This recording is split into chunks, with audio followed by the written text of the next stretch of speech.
John Larsen is a revolutionary. He's a philosopher, a farmer, a podcaster, and he happens to be a former member of the Church of Jesus Christ of Latter-day Saints. When he was finally leaving post-Mormonism, I caught up with him on his last episode at the Mormon Stories podcast, where he told a story that I found to be really interesting. Here's what he had to say. How would you live today? And then suppose that I said, I'll give you a choice right now. Over here on the back of this property is a small, kind of simple house. It's got a wood-fired fireplace, plenty of firewood. You'll always be warm. It's got a cooling system. It stays cool in the summer. There's plenty of basic staples around. There is just enough to eat. You have to put things together, but you'll never be hungry.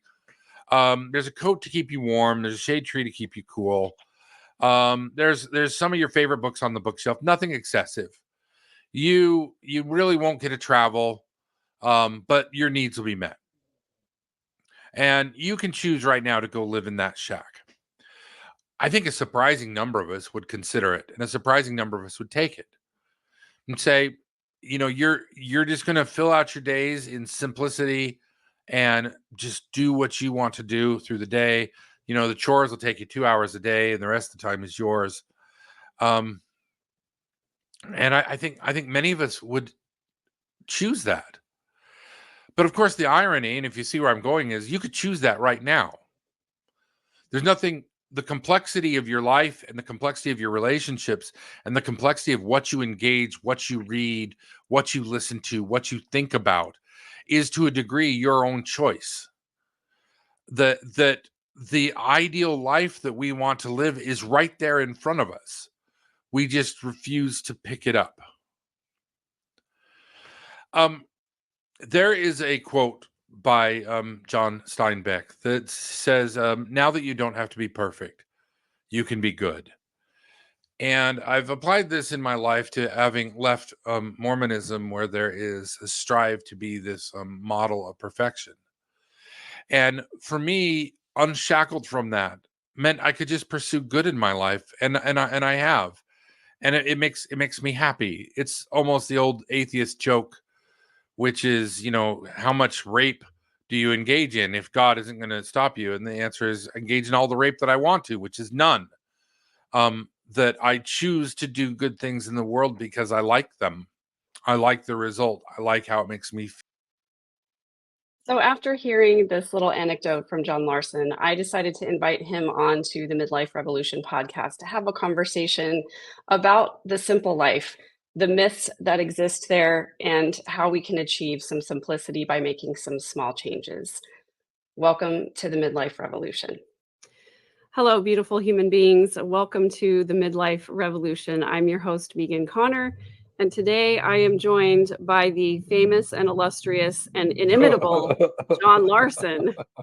Thank you so much for joining me, John. Hey, you're welcome. Fame, is it? All right. I'll take it. Famous in the right places for the right reasons. I think I'm more infamous. I think there's more people who would consider me to be a villain than a hero. But that's okay. Really possible, although we are all the villain in someone's story. If you're doing it right, you are indeed. And yeah, if you're not pissing somebody off, you're not trying hard enough. Exactly.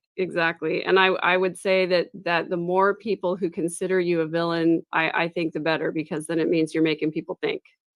I hope so.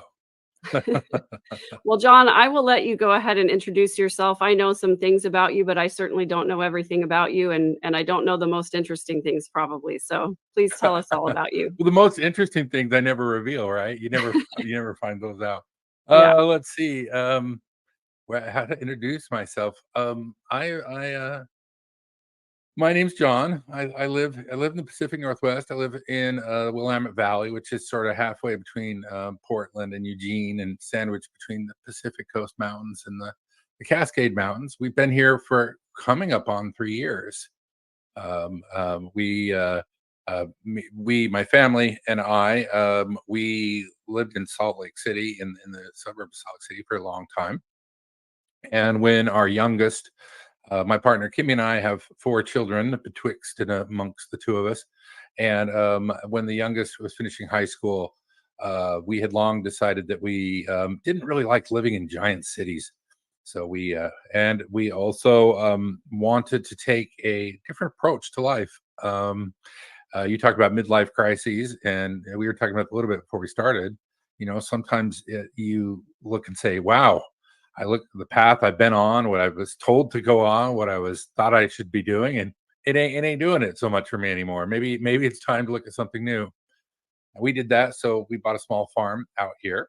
I just Saturday today, I was just out there. We harvested turnips this morning, and strawberries, and peas, and radishes, which I fed to the bunny rabbits.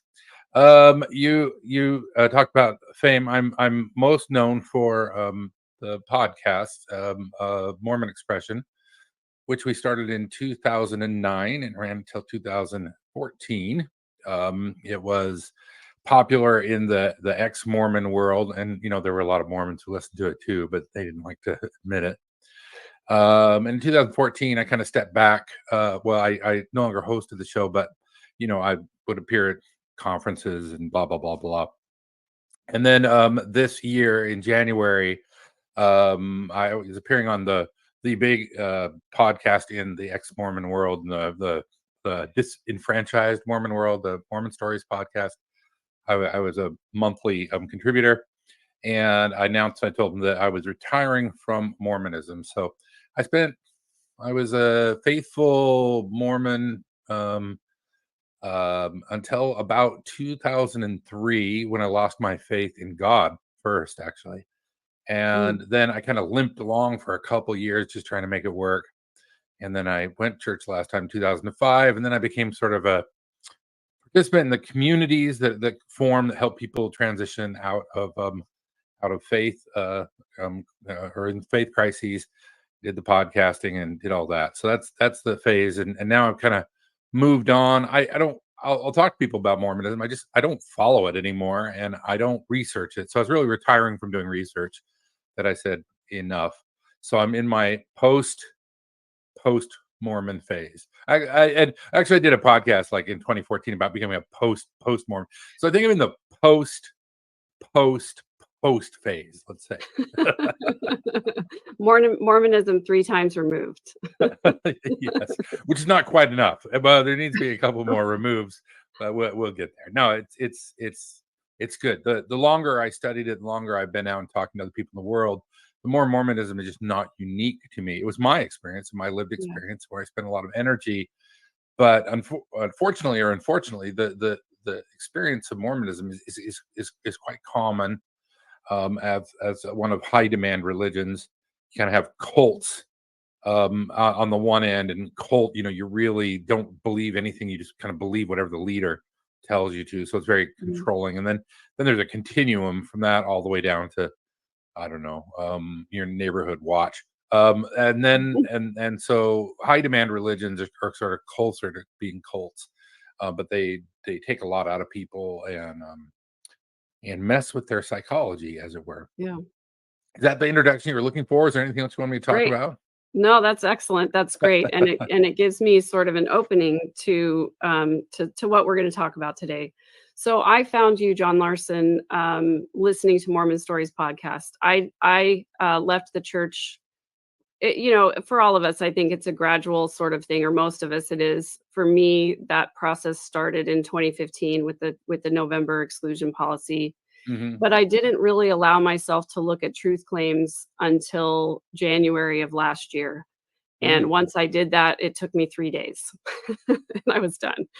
Um, so I found you, at Mormon Stories when I was going through my faith deconstruction, and I decided to start with the, Mormon, I think it's called Mormon Discussions, Hmm. that series that John Dehlin does with Mike and and Nemo and some various assorted. But I decided, for me, being an analytical person, I wanted to pick apart every single truth claim from the beginning to the end. Yes. And I binged all of those episodes over the course of a few weeks and completely deconstructed all the way down to nihilism, and then started to sort of basically build back some spirituality. But then I started, thinking about doing a podcast, and I, was trying to figure out what I wanted to focus on. And some of the people I talked to said, your story of exiting Mormonism might be valuable in the space, and there aren't enough people talking about how hard it is to leave and how to rebuild spirituality after that. And I thought about that for several weeks, and then I thought, I don't want to live there. That's not where I want to be. Um, and I came to the conclusion that Mormonism and Mormons and ex-Mormons are on the same path. It's just a parallel path, and they're both going in the same direction. And I Mhm. decided that I wanted to step away from that. And while I do still talk about my exit from religion and my faith, my loss of faith, it's not the content that I want to focus on all the time. And about a week after I made that decision, I turned on Mormon Stories, and there you were saying that you were done with being an ex-Mormon. So it's amazing how these things kind of line up. And I did a podcast in the first season of my podcast called Satisfied, where I talked about the fact that most of us go through life never feeling satisfied with what we have, because we've been programmed to sort of think that there's a scarcity of resources, a scarcity of time, a scarcity of people, a scarcity of experiences. And how do we get to the place where we take what we have and we say, this is enough for me? And I'm willing to live with exactly what I have, and maybe even a little less. And right after that episode, I did an episode where I went through some of the concepts in Marie Kondo's book, The Magical Art of Mhm. Tidying Up. Yes. Do you say goodnight to your bags before you hang them up? Yes. Excellent. Just completely, I got rid of so much stuff, and I found a great place to donate some items to a women's shelter. And I probably ended up with maybe a quarter of the amount of clothing that I had, and I ended up with probably less than a quarter of the kitchen items that I had. And I just went through my entire house and got rid of everything that was unnecessary, and everything that was, something I was holding on to for some future day. And I loved the idea of Marie Kondo, saying, I thank you for your time in my life, purple shirt that I've never worn in 3 months, and I'm going to pass you on to the next person. And also, even things that I'd been holding on to for sentimental value, I got to hold the object in my hand and say, I love the memory of the time that my sister gave me this book, and I read it one time, and I will never read it again. I'm going to pass it on to the next person. Thank you and goodbye. Rather than holding on to it just because at the time I read it, it meant something to me. Mhm, And mhm. that downsizing really created this profound revolution in me, where I thought, I don't, there are some times when I go out into the world and I don't particularly need anything, but I see something and I go, oh, that's kind of cool. I might like to take that home. And then I end up with more garbage. So I've had to shift my mentality from, the consumerist society that we live in, where we just collect things for no reason and we spend our resources on things that don't bring us any value at all. And thinking about the idea that what is valuable to me, the Mm, only thing that's really valuable to me right now is spending time with the people that I love. And how can I do more of that? Well, I can spend more of my resources doing that than collecting stuff. And so when I heard your exit from ex-Mormonism, and you gave a poignant and I think profound contemplation about living simply, that made me really think. And that's the conversation I want to have today. So if you wouldn't mind recounting that for us, I would appreciate it. sure. You talk about sort of attachment to things and the pursuit of that. You know, the Buddha has a lot to say on this topic, right? Yeah. That you mentioned this. a mindset of scarcity. And for most of our evolutionary history, we live in a world that has changed so quickly. Our genetics haven't been able to keep up with it, and because focusing on that for a lot of religious people makes them feel like you're equating human beings to animals, which I think is a useful construction, but a lot of religious people find that very offensive. So it gets subdued. I was just looking at the a list of the books that are going to be banned in Texas right away, and the topics, as they went and redlined textbooks, and it's just the stuff that would get us a better understanding of what it actually means to be human is systematically stomped out. Well, that desire to solve problems and fill scarcity is you implied that it's sort of like conditioned into us, and I think that's true to a degree, but it really is us. That's what we evolved to do. Most humans through most time have suffered from calorie deficiency. That was their biggest problem. So you have a lot of people walking around. What I just read recently, that over 70% of the United States would be considered overweight, and of course there's something else going on there, clearly, because not every country is suffering from the same problem in the same degree. But the people's genetics that make them fat are also genetics that just mean they have a efficient metabolic system, right? And I'm Mhm. not excusing any kind of bad behavior or not taking care of your health or whatever. But what I'm saying is sometimes there's these conditions that push us there. It's part of the human condition. Yeah. And the reason I bring that up first is that's an important thing to understand. That we read these books, about minimalism, or there's this thing, this new diet, this new approach, and it's gonna save the problems and it's gonna make us happy. And but we weren't necessarily evolved to be happy all the time. We were evolved to live in places of scarcity and to solve problems. And I think human beings, when they don't have real problems, they just make them because they're problem solvers. So they just, I saw an interview very recently with a woman who was suggesting that that she was kind of doing some self evaluation about how she liked chaos in relationships. Or no, wait, I'm sorry, she was a psychologist talking about people who like chaos in relationships, both men and women.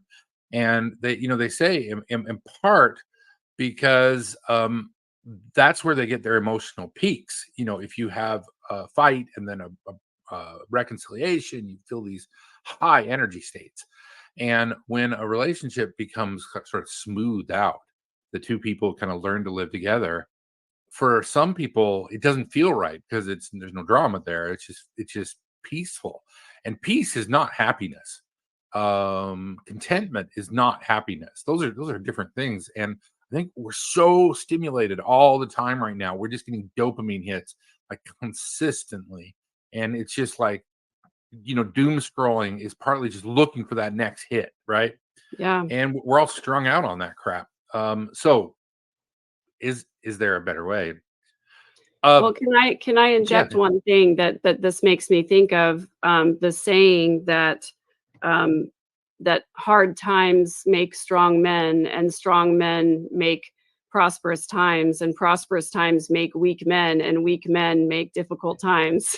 And it's this cycle that continues to go. Yeah, you see it in people who have achieved greatness in thought or in action and invention, both men and women, that oftentimes they came from a place of distress or pain or overcoming difficulty. It is the central one of the central flaws in our psychology, that we work really hard and we accumulate wealth and security, and we say ostensibly for our children, knowing full well that human beings that are born into wealth and security generally turn out to be assholes almost universally, right? Yeah. And we know that, but there's just something in our program, we can't break the cycle of saying, and I think it's justification saying, well, I'm working and earning all this stuff so I can hand it to the next generation. Those are questions we don't want to question. Say, well, does that really help humanity? You look at the history of the aristocracy, and it is, it starts with one villainous tyrant who is bloodthirsty and psychopathic, and then if they're successful, then there's a couple of good governors, and then it'll descend into madness. Always, because Yeah. intergenerational power is not a good model for human beings. This leads to what I was saying, which in the podcast I was asking the hypothetical question: if you knew how much time you had, you knew you had 3 years to live, you knew you had 5 years. It could actually be 40 years if you got the date, and it was way out there, 70 years, 80 years. Now you still have a date, because we always like to pretend we're immortal, because our psychology, I don't think, is fully evolved to really understand and accept that. So, yeah, if you knew, then for a lot of people, they would live their life completely different. That's what I was saying. They would simplify it, but we're going to put an asterisk next to that simplify, because it's not as simple as that. They would simplify it. They would shed all this stuff. I've seen things with death doulas, people who are there, and they talk about the things that people say, or things that people talk about in their last days, and you hear over and over and over again people say they regret how much time they spent at work. And I think we get that, saying, "Oh, I should have spent more time with the family." I don't think people are really getting what people on their deathbed are saying. They're looking at their life and they're saying, "My God, I devoted most of my consciousness, most of my existence, which is now passing like sand through a thing, to this company for products that they just don't care about anymore." It's not the choice in the immediacy saying, "I work for my family." It's that I devoted the precious gift of consciousness that I have to this. And I think for a lot of people, face disappointment at that, I'm Yeah. afraid to say. Okay, so what does it look like for me? Well, that's one of the reasons we moved out here. I realized that, I was very fortunate. I grew up kind of at a pivot point in time, and I don't mean to sound grandiose. I was born in the early '70s. I was born in 1973. So I was the generation of latchkey kids, the free range kids. That it was, the electronics were just coming online, in the '70s. You could play Pong and all that kind of stuff. There were three channels, and you had to argue with your brothers and sisters of which one you're going to watch. And you often had one TV in the house, and that sort of thing. And you had to get Um, up to change the channel. you had to get up to change the channel. You had to watch shows when they were on. Yep. Um, and so, but what I got to do and see and meet was the remnants of the other world, right? My grandparents, who had driven teams when they were young, that people who had lived without plumbing and electricity, that sort of stuff. Not like they're not still around. I think one of the funnest facts I like to pull out is there's about 8 billion people on this planet. And if you shut down all the electricity, all the gas, all the coal, all the oil, and the internet, about 1 billion people wouldn't notice. Which I think is kind of funny. We Yeah. we think we have all this stuff and it all belongs to us and it can't go anywhere, but it's not even distributed to the entire population.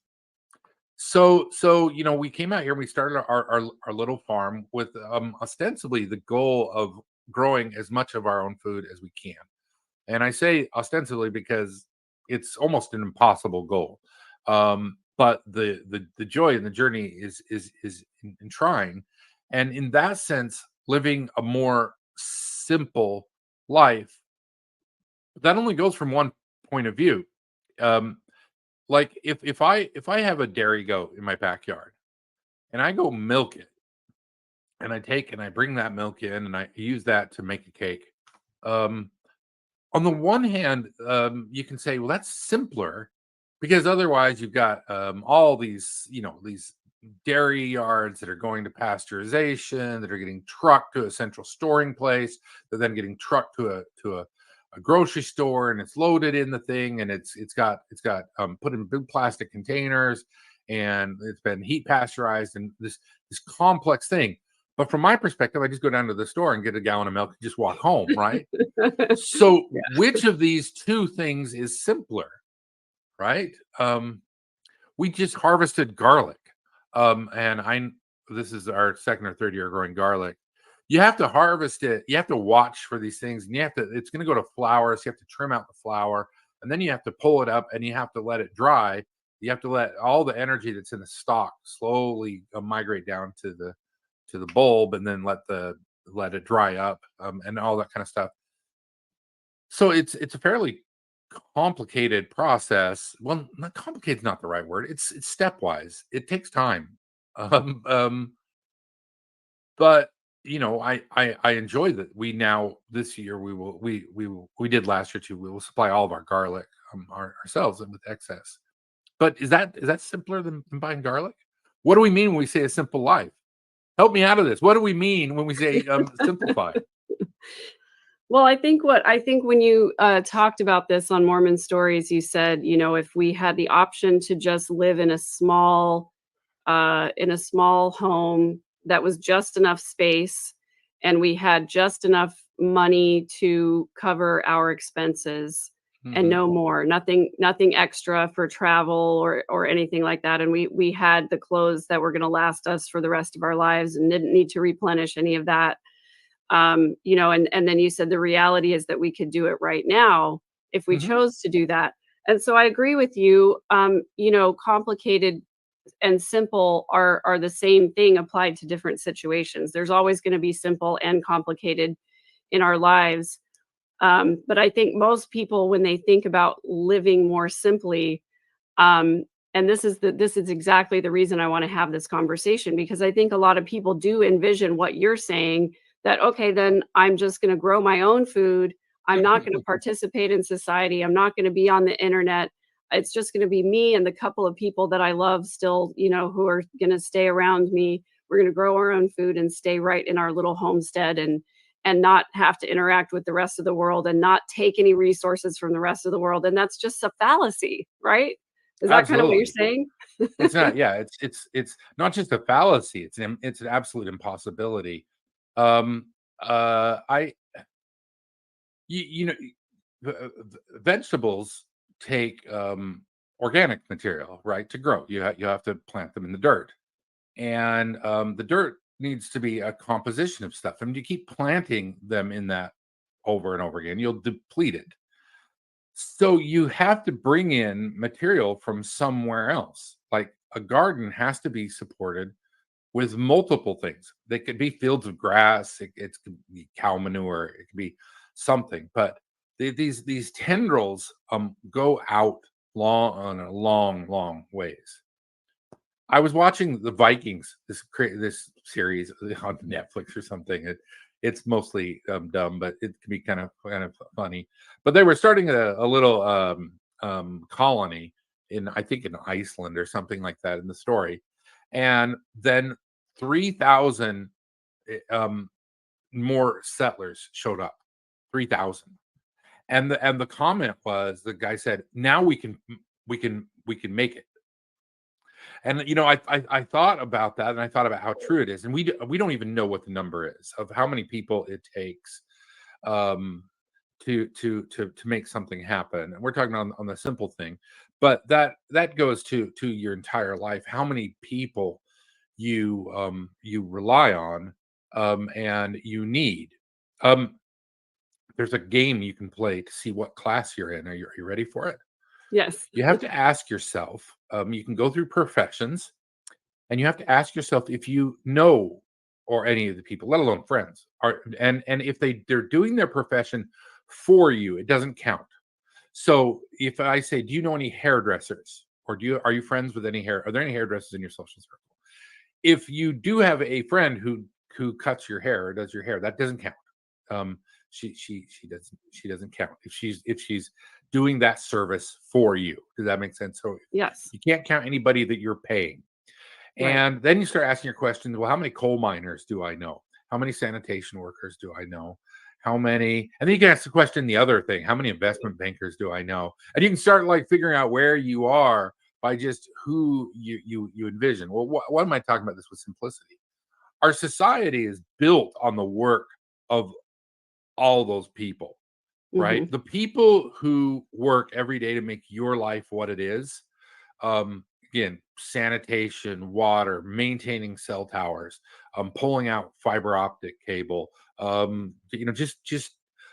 taking care of children, teaching kids, feeding the elderly. Like there's this whole majority of what society does that we just ignore. And if you want to live simply, you have to start doing those tasks. I have a lot of people who come through the farm, who come talk to me, and they're really romantically attached to the idea of living, right there next to your food. But I would say 98 out of 100 wash out because they don't know how to work. And that Yes. sounds like it's not like they're lazy, but if you're gonna fertilize with natural fertilizer, you have to shovel shit. And people don't really think about what that means. When people talk about living off the grid, or which we're not that type of people. For me, it's about connection and community. But they get bogged down in the how many hours a day it takes just to maintain the systems that you and I in society are paying a $60 or $100 bill, and then we don't worry about we throw our trash away, right? As if there is an away, and that's part of the illusion of this society. And I'll kind of drive to a point, and then I'll stop here, because that what that does is it leaves us unfulfilled in our time because we have no actual idea what life is like on this planet. We don't even know. We've lost what it means to be human. We don't understand. And to live a simpler life like this is to work hard, but oftentimes in ways that are very satisfying, that are slow, that take a long time. Like it takes a long time to grow a cabbage. Like it takes a long time on the calendar, and we don't even think about that. So that's what I have to say so far. Yeah, yeah. So I started to have my own garden about 10 years ago or so, and I live in South Texas, and so our growing season is a long growing season, but it's Mhm, also complicated. You have to plant the right things at the right time, and you have to be careful about too much sun and not enough water and all those things, which all farmers do, right? But I think the first year I planted beans and squash and potatoes, and my mother, who grew up in Idaho, said, "You cannot grow potatoes in Texas, you just can't do it." And I said, mhm, "Oh, yeah, watch me."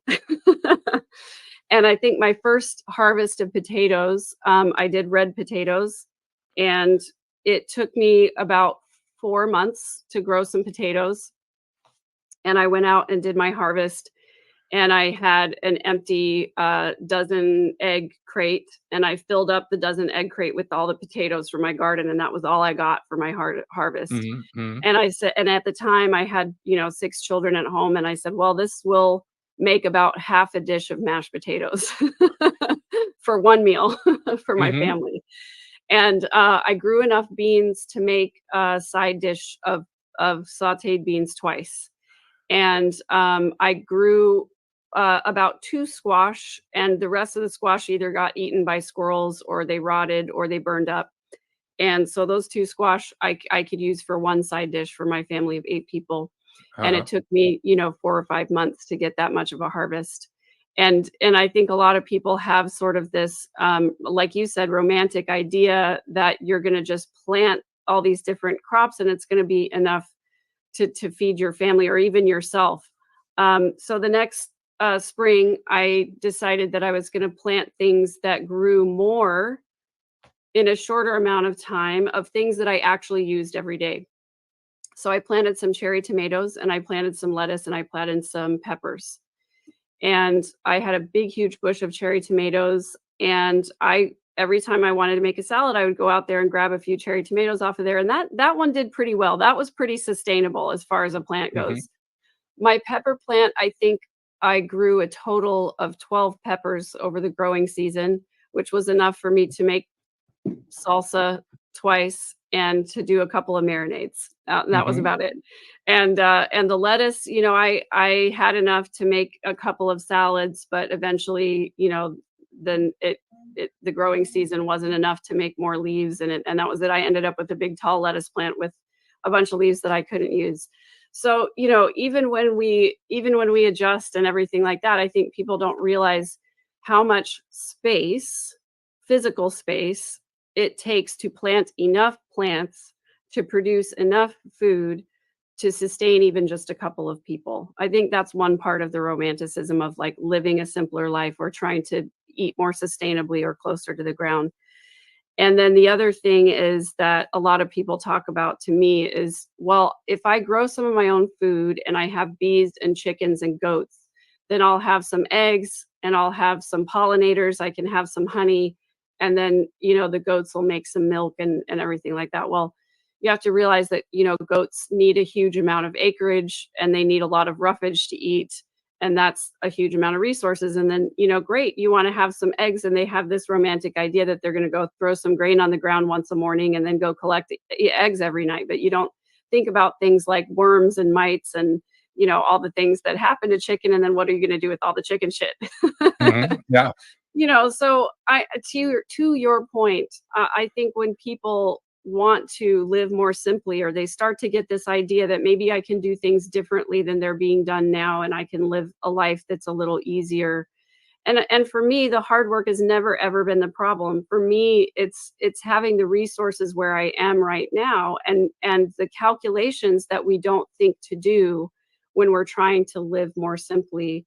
And so I want to say that it starts with a mindset of having a desire to do that thing, but then taking it all the way through to a logical conclusion. And what practical steps can you do right now that are going to make your life, quote unquote, simpler, without necessarily trying to abandon everything and go into a lifestyle that you're not prepared to live yet?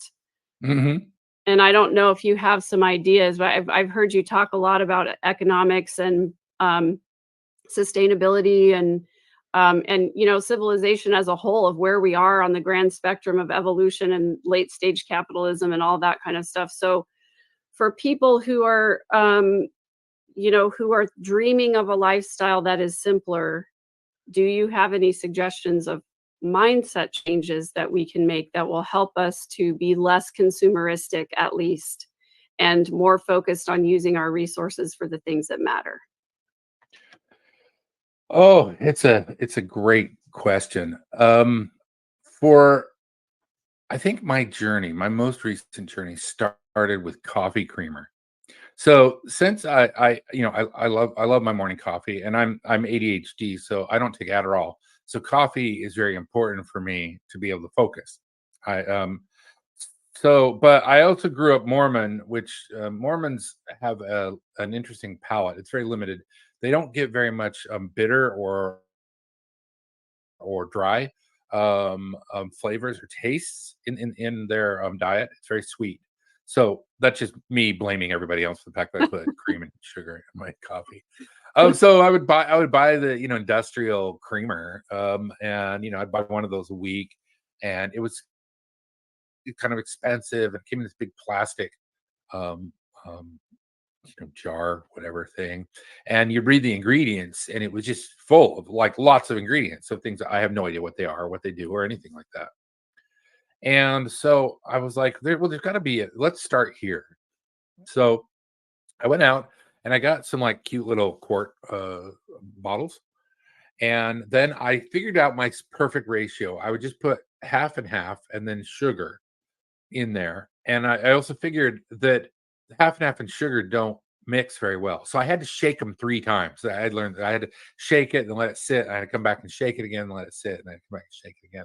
And then it would hold. So I'd have that in the fridge to cream my coffee. And you can say, well, do you still do that? And I say, no, I just put cream in my cup, and I put sugar in my cup, and I pour the coffee in. That's a great example of living simpler. If you do that, you don't have to stir.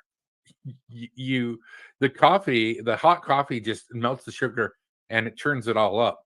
But we all do it backwards. because everybody does it backwards. You put the coffee and then you put the other stuff and then you have to stir it. So, and the reason I bring that up is sometimes the simpler way of doing things is right in front of us, but we just don't grab onto that. So that opened a floodgate for me because I started. It was first of all interesting to see how things. I like to pull things apart and see how they're connected and how they're put together. And there's been a lot of different things that I've tried to sort of do home crafty, like let's start this from scratch that I've done, and I'm like, okay, I got that. That's not worth it, you know. It's not worth it to make mayonnaise in my mind. But I make my mustard. I don't buy mustard, partly because it has yellow number 5 in it, which is like illegal everywhere in the world except the United States because it's poisonous. Um, so but making mayonnaise is just a lot of work. And it only lasts for a couple days, but the mustard will last for 6 months. So I use that as an example of you can find things that you say, okay, that's meaningful to me. But that process of making the mustard is part of it. Because when we say simple, what the hell are we talking about? What do people want? They're conscious for, let's say you sleep for 8 hours a night. So you're conscious 16 hours a day. And and what do you want? I was thinking about this a couple days ago. I was thinking about like paintings and photos where you see a farmer and he's there and like maybe the sunset and he's looking out over his wheat that is just about ready to harvest and smoking a pipe or something, and it's like, I want that. I want to be that guy, right? And then that's what we have that moment in our mind. Oh, well, what do you want? I want to sit on the porch and watch the sunset and drink merlot and laugh with my friends. We create these things without really paying attention to what's above and beyond that.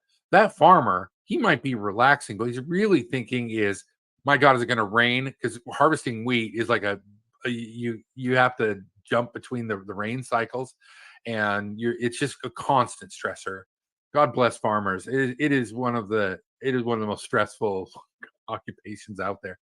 Um, but we want to create these moments without paying for them. Yeah. And I think the simplicity and the joy and the revolutionary aspect of it is actually the work. Because that goes back to those 16 hours a day. Well, if you're going to live a simple life that is not driven by corporate America, that is not driven by go sort of thing, what you're going to do is you're going to spend a large portion of your time doing labor, working. Not necessarily like hard labor, pulling weeds, mowing the lawn, planting things, pulling weeds. Seems like a lot of times you're pulling weeds. So, and that's why I think we're addicts. We're tweakers. We are not used to just being. We envision that, we desire it, we want it, but it has to be practiced, like Mhm. any other like mindfulness practice. Yeah, I agree with that, and I think when people talk about living a simpler life, this is what I keep coming back to, is because I think so many of us, and I'm just a year younger than you are. I was born in 1974, Mm. and so I came up in the same era. And my mother was raised on a farm in Idaho, and my dad was a multi-generation military man. And I think that in our generation, we were raised to get good grades in school and to go to college so that we could get a good job and work for one company and then retire, because that was kind of our parents' dream. My grandfather was a county agent, and that's what he did for his entire career. And my my dad's dad was a pilot in the Air Force, and then he was a colonel in the Air Force. That was his entire career. And I think we got sold this myth that our parents kind of handed down, that if we got good grades, we would get into a good college, and then we would get a respectable degree, and then we would get a job, and that we would work for one company, when the reality is that sometime in my 20s or so, I started to see this shift in corporate America, where people were not staying at one company for their entire career, and people were getting laid off mid-career and having to go find something else, and always taking a pay cut in the interim, and then having to sort of eke out until they got to a place where they could retire. And so when I became a teacher, I stopped teaching my students to get ready for college. College readiness was a huge, huge thing, and it still is, and it's still part of our. It's ingrained in our educational system.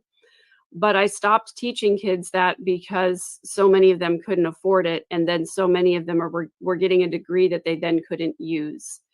And I even observed in my own experience, I got a master's degree, but I was only making $100 a month more than the teachers who just had a bachelor's degree. So what good did it do me to go into $30,000 in debt to get a master's degree? Other than that, I had some fantastic experiences and learned some wonderful things, but other than the actual learned experience didn't benefit my family any more than it did the people who had learned life experiences, not in an institutional way. So I started teaching my students that, you could go to a trade school, or you could go work for an entrepreneur, or you could just go hop from company to company and get as much knowledge and experience as you could and do it that way. And I think so many of us get trained to go to college, get a job, buy a house, get married, have children, retire. And it doesn't happen in that order for all of us. And some of it never happens for some of us. Not only that, but it's not necessarily what is best for you or me or anybody. And if I had taken the time to think about it, if I hadn't been so programmed that that was what life was supposed to look like, I might have made some different choices. And I think what I'm trying to help people do is have a contemplation that your life could look different than the picture that was presented to you of the ideal life. And even just to have the contemplation of what is ideal is better than what came before you, because the people that came before you didn't even think about that, they just did it. And Mhm. so if you can take the time to even contemplate, is this ideal? And if it's not, what is ideal for me? And then, do I need to buy a house? Or do I need to own a car? Or do I need to get into the same sort of locked little box that most people get into when you have a mortgage and you have a car payment and you have insurance payments? And then once you've locked yourself into that sort of lifestyle, there's not a whole lot of options to get out of that without making some really major sacrifices. And I Yes. was listening to you speak the other day about the inevitability of the debt cycle, and the role that debt can and does play in the lives of most people who are living on the planet. And is there another way? The contemplation that there's another way. And I just think that we don't ask ourselves enough good questions when we're making these big life decisions. And I love your idea of just starting with the creamer. Just take one thing. And this is my mantra throughout my whole podcast. Just change one small thing. And even if it's a tiny change, you never know where that's going to lead you. And look where it led you. You've got all this knowledge and information now about what works and what doesn't work. And if you don't ever take the time to make your own mayonnaise, you just dream about the fact that maybe it would be cheaper and simpler and more wholesome to make your own mayonnaise without thinking about the trade-off and the sacrifice that it takes to get there. I So Yeah, I agree. I think one of the problems we have in the United States, this has been documented, it's more of a US problem than other places, is we are so afraid of failure. And even that word failure. Um, the way you learn to grow things, because it's really complicated and it's largely done by feel. I hate to say that, but you start getting a feel for what temperatures things will happen, what sequence of events. And if you put that all in a textbook, you just get these big multi-page charts. Um, and and and people will try something and it won't work for the American mindset. Because we have been conditioned in our American culture to believe that there are certain people who are super gifted at things, and what we need to do is we need to study the lives. That I remember even old commercials, infomercials, the lives of the great men. That if we read about how these guys did their thing, then we can shape ourselves after them. when I was a Christian, they'd always say, what would Jesus do, or live your life like Jesus. But I was always like, well, isn't he God? Like, it's like saying, like, live your life more like Thor. I'm like, what am I supposed to do first? Go get a hammer? I mean, like, what do you mean? Like, so the the one of the reasons I have reached the successes in my life is because I fail about 9 out of every 10 times. But for some reason in my psychology, maybe it's my ADHD addled mind, maybe it's middle child syndrome. I don't know, but I keep going, right? I don't I get discouraged, I get defeated. Um the first year I was here, I can't tell you the number of times I just sat in the mud and cried. I mean, literally, just cried, because it was too much. I was in way over my head, but I had to be. There was no other way. And if one of the reasons we stay in this lane that we're in, that we don't turn ourselves into revolutionaries, is we are so afraid of screwing it up. But you're going to screw it up, and you're going to screw it up over and over and over again, and I don't care what it is. It's being a good partner in a relationship, trying to be a mentor to children, trying to get a skill, um anything. I've used this example before. I think it's a great one. There's a British television show called the Repair Shop. And what they do is they bring in these experts on things like repairing, and they're repairing high end stuff like porcelain, like porcelain Ming vases that have broken, and things like that. These are the best of the best. And when you watch the show, they will narrate what they're doing. And if you're carefully watching, they try things all the time that don't work. Now these guys are British, so maybe they're a little bit better than us. It depends on if they speak their British accent, then we think they're smarter than us, right? But what we would do is we would say, "Oh, I fucked it up again. Like, why can't I get this straight? I've done that 10 times, and now like we just have this attitude that we should be excellent at everything, and if we're not, then it is a defect. Everybody's complaining about dating apps these days, right? And I understand they suck. The dating universe sucks right now. But the average, according to the dating sites, the average amount of time, this goes for both men and women, that people spend on somebody's profile is less than 3 seconds. It's like, why are we surprised at all when the outcome is completely predicted by what we put into it? And this goes to society writ large. You're talking about me talking about economics and other things. Here's my biggest single gripe with our society. We came on, we were out, like, I don't know, hanging out with the hyenas in the high grass in Africa, like stealing carcasses or whatever. And then we started this thing of progress, and we progressed 2 steps forward, 8 steps back, 5 steps forward, 1 step back, kind of human history. And we discovered things like the idea that people have rights, and the globe seems to be on some paths, increasing and getting better ideas, and we took the feudal system, was actually an improvement over just the warring tribal system, and we kept making progress. Then we reached the age of enlightenment, like the renaissance into the age of enlightenment. The common rights of man and English common law, and we had the American Revolution, the French Revolution, and we had these ideas that this should go beyond just like the aristocracy and inherited rights, and that people should have the vote, not just the peerage, right? And of course, then we improve that idea and expand the people to mean, well, people who don't own property, and women, and people who are a different color or a different race or a different society. For some reason, after the post-war, in the last half of the 20th century, we just gave up.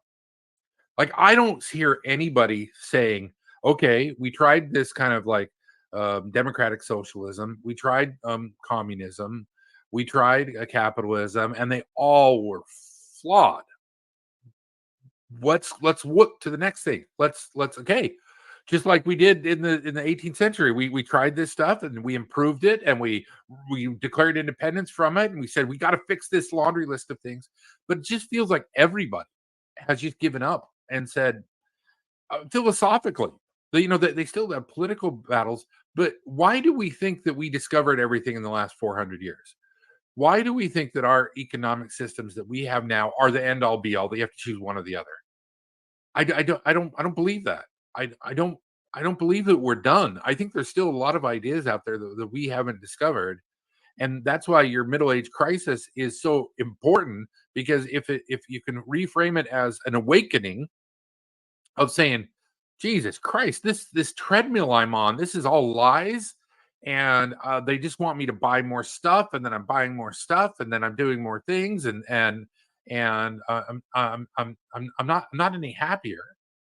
um, Feminism has got us a lot of great things. I would count myself a feminist, but feminism is a big school of thought, right? There's a lot of different things. But I was reading something the other day that suggested that, and this is not a red pill sort of pullback sort of thing, but that women who are in relationships, like committed marriage relationships, are not as happy as they reported to be many years ago, and the women that are single but sexually active are not as happy as they used to be, and the women who are not sexually active but single are not as happy, and all that kind of stuff.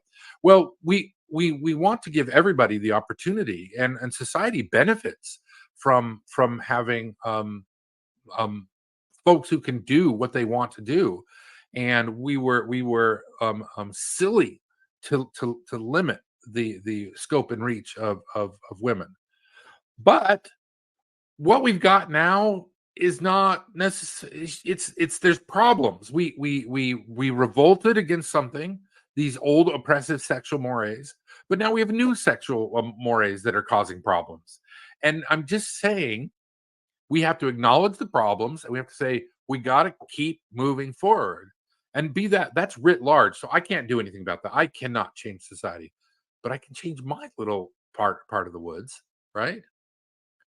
I have a farm right now, right? It's 3 acres. It's not enormous, but I there's more of it than I can deal with right now. But when I lived in Cottonwood Heights, right before I moved out here in Salt Lake City, our lot was covered in trees. And during COVID, I did some soul searching. I'm like, I really enjoy gardening. I really enjoy having fresh food. I want to get back to that. And I planted my garden. I've got photographs of this. I should put on my driveway. I had this big, huge driveway. It was the only part of my yard that got enough sun.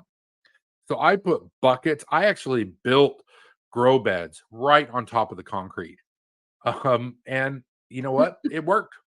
The fact that I did not have land to do what I wanted to do didn't stop me. And I had Mm. no idea financially. I saw no path to getting out of Salt Lake with my 4 kids and my partner, and you know car loans and house loans and debt and social network and everything that ties you in. It just seemed impossible. But I just kept working and chipping away at the problem, even though I didn't have a solution. It's been about 4 or 5 years thinking about it, and then I figured it out. And then, because I was primed, opportunities presented themselves, and I was ready to jump on them at that moment. And I think for each of us, we can be what we want to be, but you're gonna fuck it up over and over again until you don't. It's gonna be hard. You're gonna want to do whatever it is you're doing. I don't, maybe you want to learn to master making grandfather clocks. I don't know. It could be anything. It's gonna be at first you're not gonna like doing it as much as you think you like doing it. You're gonna want to get back and doom scroll on your phone, because that's because your body is getting hits. It's eating sugar all the time, right? And moving off of that takes time and effort and failure. That's what that's the point I want to keep driving to. It's not going to feel comfortable. It's not going to feel easy. It's not going to give you the rewards that you want immediately. Yeah, and so I think there are two really important points that you're making, and one is this concept of failure, that it's inevitable, that we have to plan for that as part of the process of moving forward. And I think my uh, intention is always to make the time between the failure and the next action shorter and shorter and shorter, because I think that is where a lot of people get stuck. They spend a lot of time and effort and energy planning this thing, and then they do the thing and it doesn't work. And they spend so much time um, wallowing in the sunk cost, and beating themselves up for not being good enough, um and and complaining about the failure, and then telling other people how they failed, and then writing about how they failed, and then talking some more about how they failed, and we get stuck in these cycles of telling the same stories over and over again. And that's what resonated with me about you getting out of Mormonism, and me too. It's like I want to tell a new story. So do you have any suggestions of we get how we make that time shorter? How do we make the time between failure and next action shorter?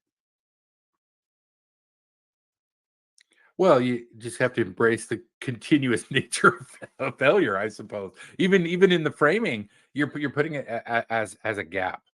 Yeah. If you go to a craftsman, whatever they're doing, um, woodworking. I noticed this when I was a kid. I was making armor. When I said I was a kid, I was in my 20s. So I was part of the SCA. The is a big, huge medieval society. They're not the ones that fight with styrofoam. They're the ones that fight with sticks and wear real armor. So I was really fascinated by that whole thing and by the craftsmanship of that. And I did a lot of studying of it, and I tried my hand in it, but it's about time my kids were really young, so I sort of abandoned it and went on with something else. But I would go to I started meeting these dudes who had been hammering out armor for 20 or 30 years. They're around. And you'd go to their workshop, and they every workshop you ever go to has a bin of discards, right? Of stuff that they were working on and they couldn't figure it out and they threw it away. And when you go to a master craftsman of anything you're trying and look at their bin of discards, it's all better than anything you can produce. And it's just stuff that they said this is beyond repair, and they threw it in there. I looked at that. I looked at his bin of discards. I'm like, I do not have the skills to do what you did right here. And that is universally true. I think I kind of rate my skill at being a gardener, farmer, whatever, at the quality of plant I'm willing to throw away. You know, at the beginning, you only throw away like the stunted ones that are like halfway to death. But at some point, you kind of you because I have a greenhouse, so I plant things from seed. So if I want four of something, I plant six, and Mm. just getting better at just yanking something up. I had some peas this morning. That they'll have another two harvests of the peas, but I have a place I planted them. They didn't do so well, so I just yanked them all out, and that's hard to do because I harvested them and then I yanked them out, and they still have pea flowers on there. Yeah. And it's the surgeon's dilemma. The surgeon has to cut somebody up that first time, and they have to do the damage to do the good. And often we're just not willing to take the blows of the damage. And there's a lot of people misleading you, telling you, um, like, well, you need to be happy all the time. If you're not happy, then something's wrong. As opposed to those deeper things I talked about before, like satisfaction and contentment. Mm. That's not something that can be planned. You can't find being contented by going to Maui for a week. You have to work at it for a long, long, long time. Yeah, I think it's important to make that distinction between happiness and all of those other feelings, because I think happiness gets put up on this pedestal of the ultimate goal. And what does that even mean? It doesn't really mean anything, because nobody ever says to you, "How are you doing today?" And you say, "I'm happy." Right. Nobody ever says that. But I think that there are indicators of of a peaceful life. And I think for me, those two words, a peaceful life, that's what I'm looking for. And of course, we never get that either, because someone is always going to come in and cast, a rainstorm or a shadow on your peace, and somebody's always going to come in and upset the the board that you're playing Monopoly on, and you're going to have to start over. There's nothing you can do about that. So I guess for me, two things that are coming out of this conversation that are really important. And one is that um, that a peaceful life has to kind of come from where you sit as a human being. It has to come from how you feel internally about your world and about who you are. Are you peaceful with your morality? Are you peaceful with your intellect? Are you peaceful with who you are as a human being and how you show up in the world? And if you are, then the external things that come to destroy that peace are going to take away less resources than they did before you were a peaceful human being. And if you can get to a place where you're peaceful internally, then you can have some contentment in your spaces. You can have contentment in success, and you can have contentment in failure, because all of that is progress. In fact, we learn so much more from our failures, right, than we ever Mhm. do from our successes. If we go out and plant a garden, we're successful the first time, and we never learned about, worms and rot and overwatering and all that stuff, then the next season when we go out and we plant the exact same thing at the exact same time, it's not going to work, because everything else has changed. But we didn't learn those lessons in the first season.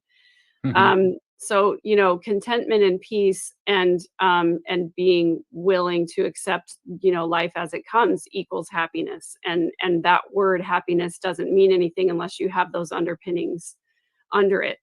And the other thing I keep coming back to is this willingness to fail, the ability to get from one failure. And I think, I can't remember who it was that said that, that success is moving to from failure to failure without a loss of enthusiasm. You know, and that's exactly what you said you did. You just keep going. You just keep chipping away at it, because eventually you're going to come across something that works, and you're going to find a solution to that problem. But if we give up after one or two or three or 10 or 12 or 150 failures, we never get to the Thomas Edison 10,000, right? And we never get to the point where we really succeed. Being willing to get out there and fail, and then realize that success is costly. It takes time, and it takes resources, and it takes emotional energy, and we have to be willing to continue to dig back in, even when we feel like giving up. And when you sat in the mud and cried, then what came next?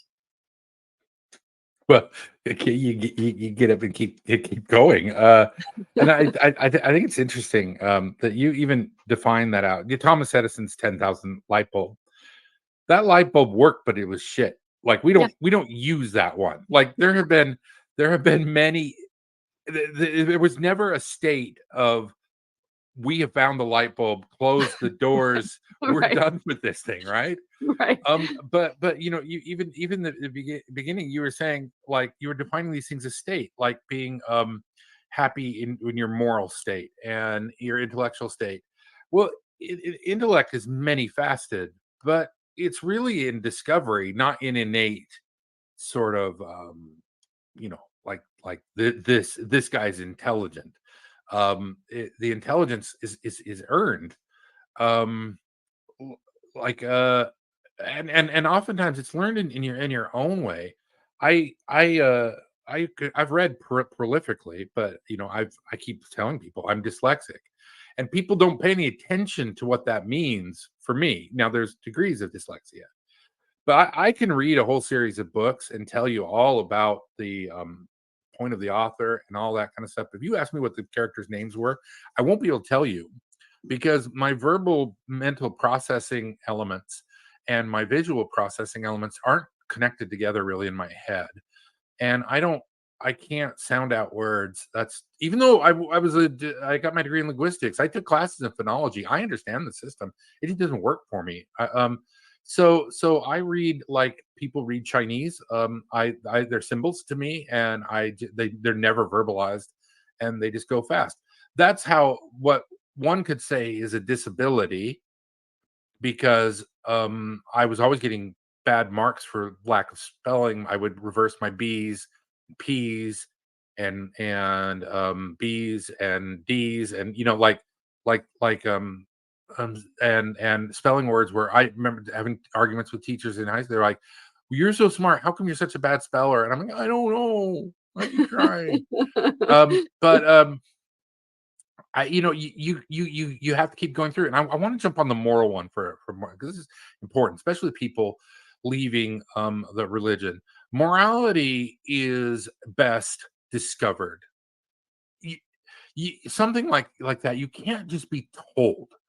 You can't be told this is what to do and this is what not to do. Now, I don't think you should go try everything. I've never tried heroin. I'm never going to try heroin. I don't take drugs. I don't take illicit drugs that were manufactured in a factory. Is my line, because I don't know what the conditions of that factory were. I don't know who did it. I don't know who the chemist was. And I don't, those things. If you're taking illicit pills, you're taking Molly or something. You pretty well guaranteed that those were run by a cartel somewhere, and cartels are not good people. Like, They're not known for their ethics. no, no. So I do want to say there's a limit to what I'm about to say.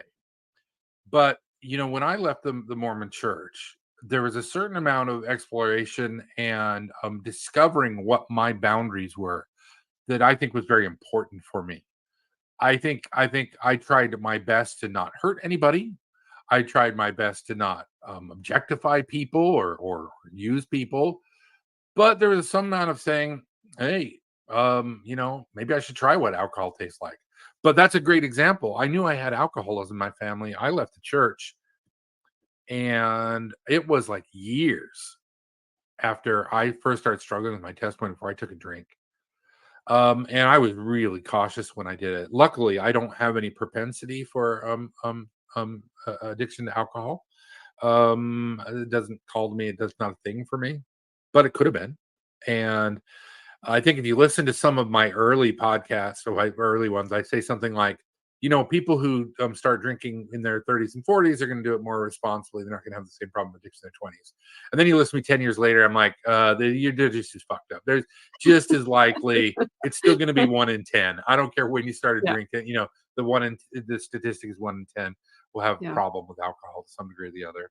So, but individually you gotta pass through the third act. You've got the hero's journey always has the journey to the hero losing things and going on an element of self-discovery, and you have to be willing to say, just because I violate my morals doesn't mean I'm an immoral person. You say, well, I learned that I don't want to do that anymore. Right. Oh, I learned that makes me not feel good. I learned so all those things, intellect, morality, they're all rivers, right? They're not static Yes. points in my view. And if we treat them that way, like we're trying to get to some plateau, because what matters to me now, some of the things that mattered to me 20 years ago or 10 years ago just don't matter to me now, you know? Yeah. Yeah.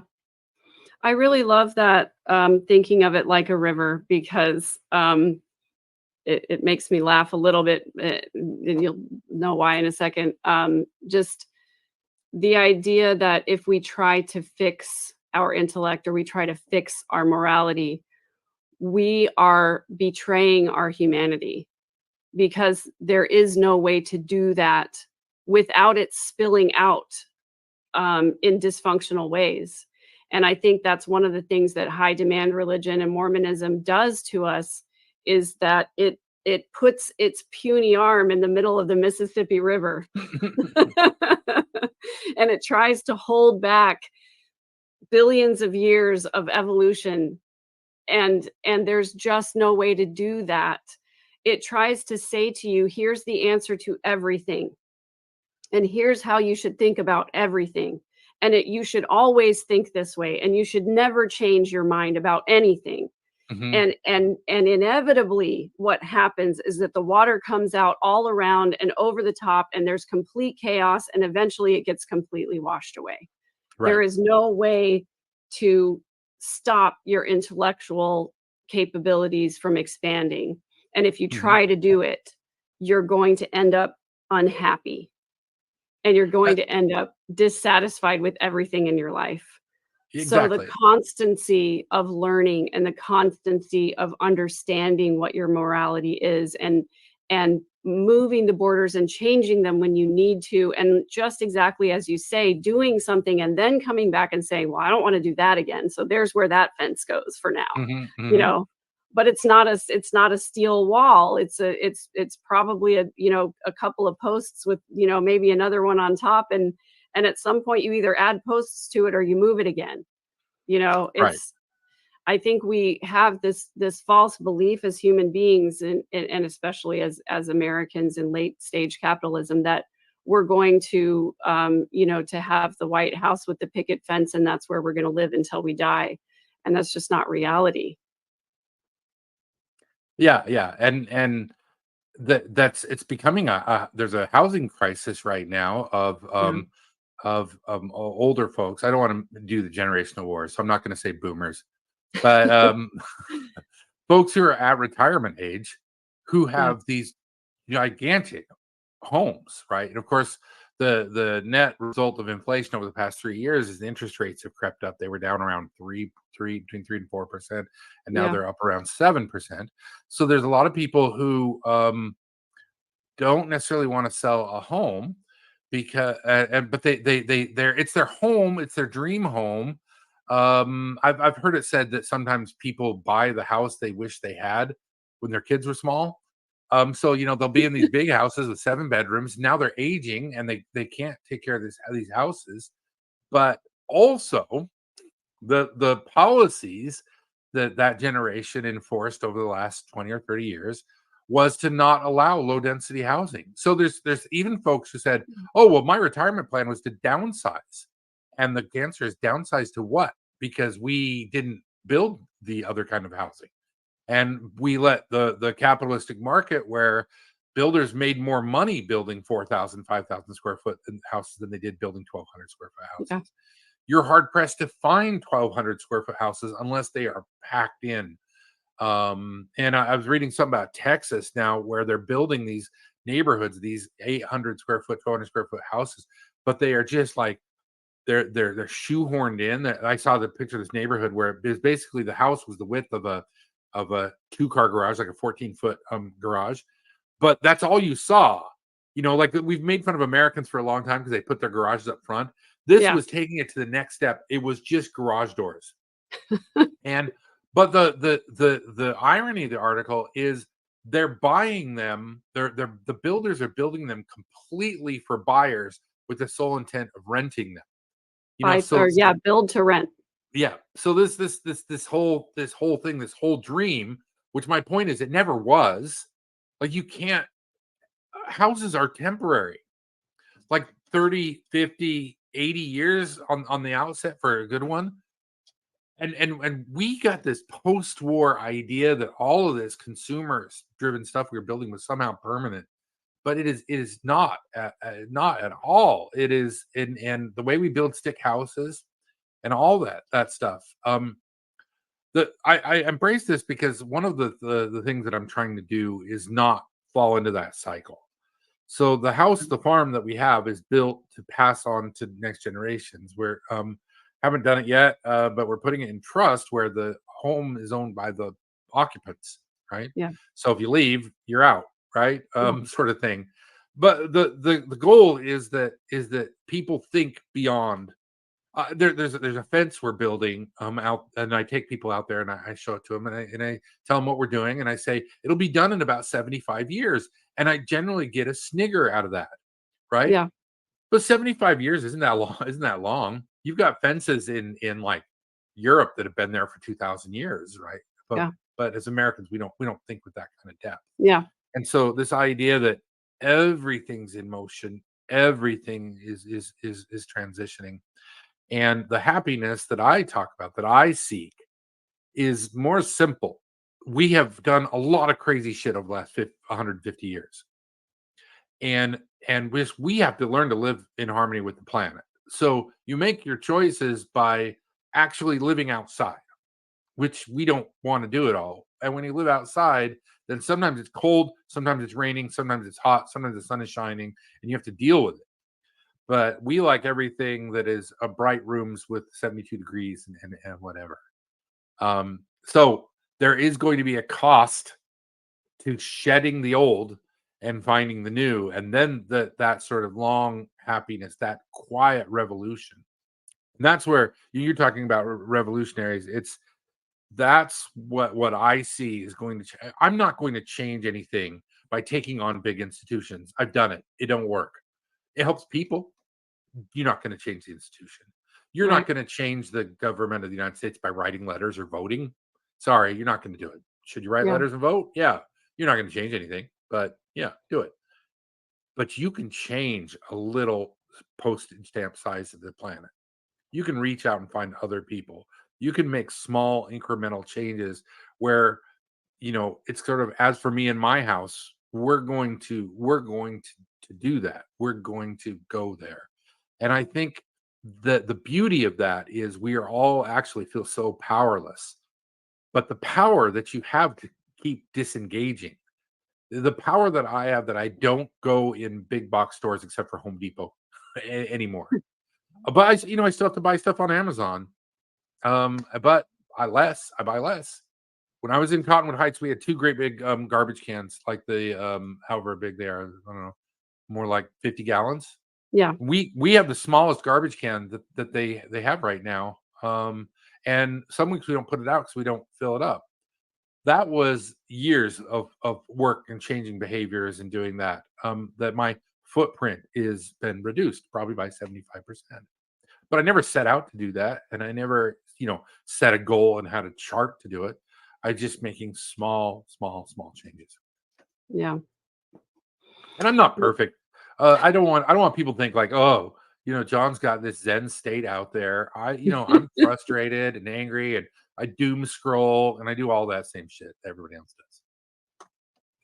Yeah, because we're all human beings at the core, and none of us are gonna be at center all the time. I think that the point is to come back to center as often as you can and to stay there as long as you can. And we get better at it as we practice it. And I actually think this is a great place for us to end because you said the thing that I want the message that everybody to take away from this is that the real revolution is a quiet revolution. It's the revolution that happens within ourselves when we make the decision that something needs to change.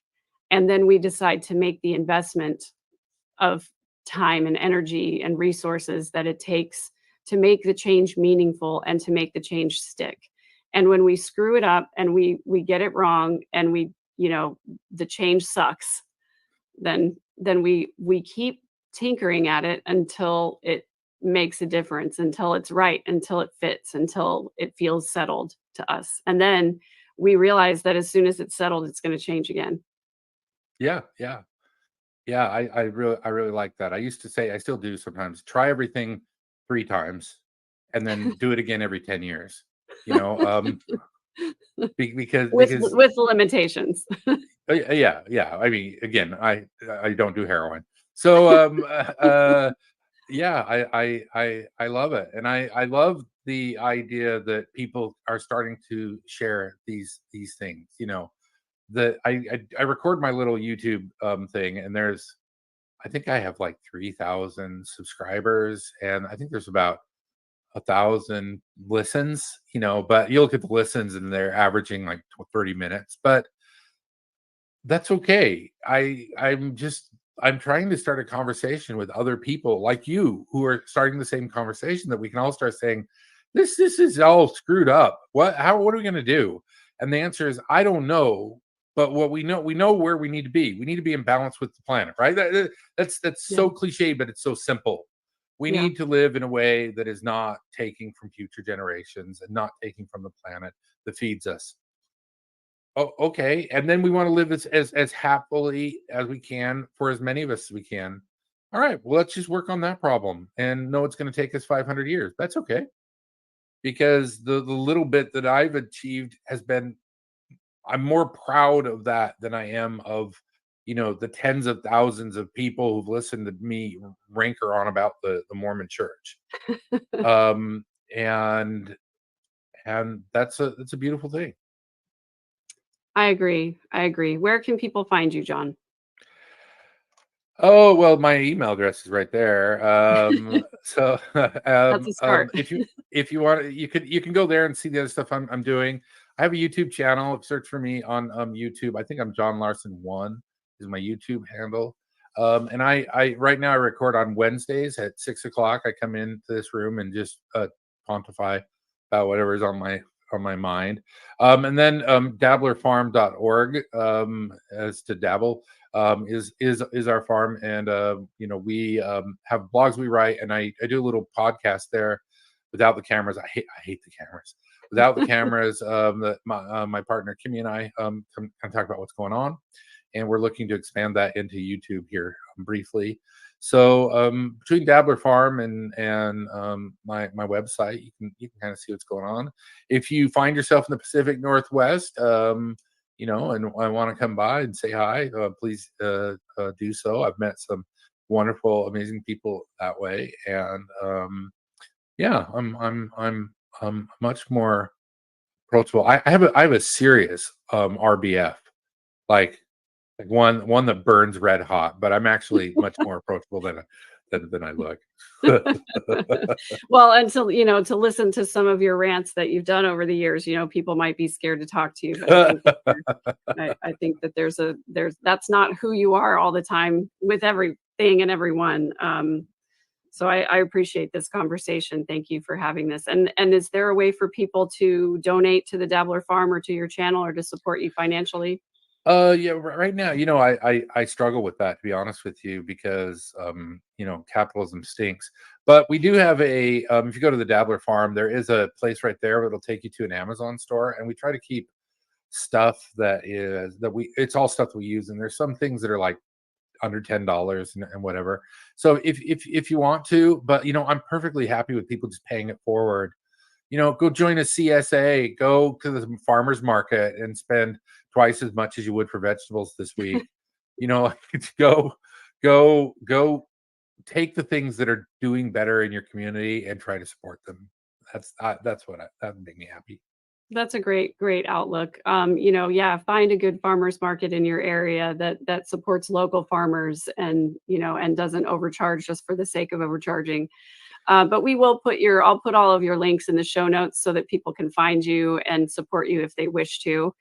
And as always, my channel members and subscribers, my beautiful community of beautiful humans over here at Third Verse. If you have a second to like the episode, we appreciate it. If you have a second to subscribe, we appreciate it. But if you can share it with people who need to hear it, that's what we love even more. It's the best way to get the words out there to the people who are ready to hear them.